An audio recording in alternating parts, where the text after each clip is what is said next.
반려견과 나란히 걷는 방법? 간단합니다. 이런 거 하지 마세요. 이런 훈련을 하면 나란히 걷기 1위와 다 엉망이 됩니다. 반려동물과 폴랑폴랑 눈키스를 나누며 영화처럼 아름답게 걷는 폴랑폴랑 산책 교육법 알려드릴게요. 우선 잘못된 훈련부터 중단하세요. 개가 줄을 당기지 않으면 간식을 줘라. 그러면 줄을 당기지 않고 걷게 된다는 훈련사. 개가 줄을 당기면 멈춰서라. 방향을 바꿔라. 옆에 오면 간식 주면서 다시 걸으라는 훈련사를 본 적이 있으실 겁니다.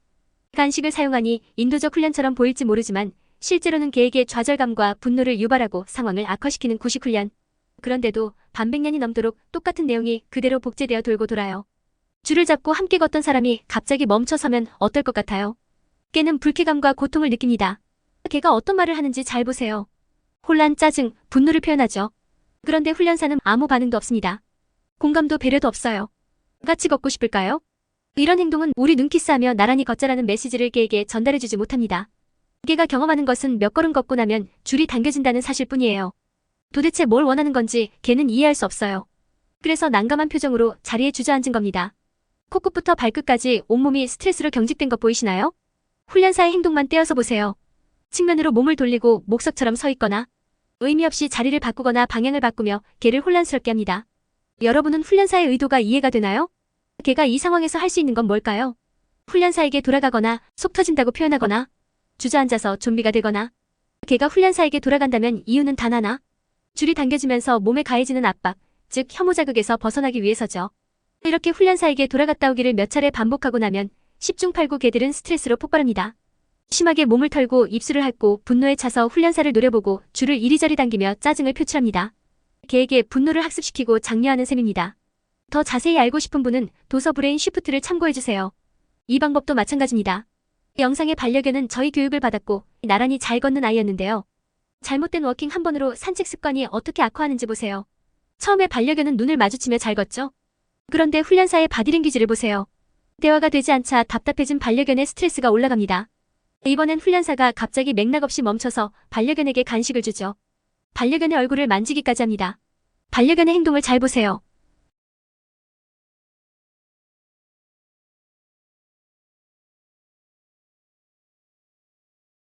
훈련사의 손을 피해 돌아서며 입술을 핥죠. 무게중심이 훈련사 반대로 넘어가고요. 원치 않는다는 뜻입니다. 함께 산책하는 것이 스트레스가 된 상황에서 간식을 준다고 반려견이 눈을 마주치며 나란히 걸을까요? 반려견이 행인을 향해 튀어나가는 것도 산만하게 뛰어다니는 것도 모두 여기에서 비롯된 것입니다. 함께 걷고 싶지 않은 거예요.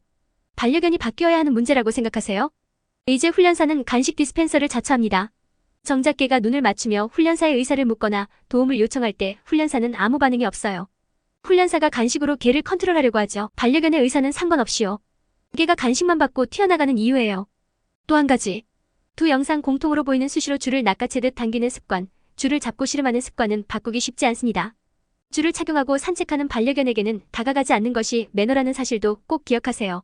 줄을 당기며 걷는 반려견, 목 놓아 불러도 오지 않는 반려견, 어떻게 교육하면 될까요? 폴랑폴랑 마법 알려드릴게요. 저는 안전한 범위 안에서 개에게 행동의 자유를 줍니다. 저와 같이 걷지 않아도 상관없어요. 중요한 것은 나와 함께하는 시간이 개에게 즐거운 경험이 되도록 돕는 것뿐입니다. 개의 감정과 욕구에 귀를 기울이면서 개에게 도움을 주면서요. 개는 언제든지 그 자리를 벗어날 수 있습니다. 그리고 언제든지 돌아올 수 있죠.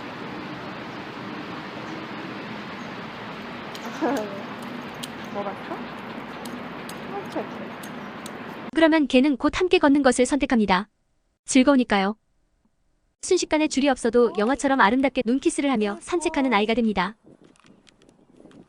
이렇게 만든 관계는 쉽게 무너지지 않아요. 강요하거나 뇌물을 달고 다닐 필요도 없죠. 반려동물에 따라, 보호자에 따라, 기타 요인에 따라 방법은 얼마든지 다양하게 변형할 수 있습니다. 개나 고양이 각자의 자유의지, 내면적 요인을 존중하고 충분히 고려해야 한다는 것이 제 철학입니다. 그래서 저는 동물행동심리라는 단어를 만들고 추구해왔습니다.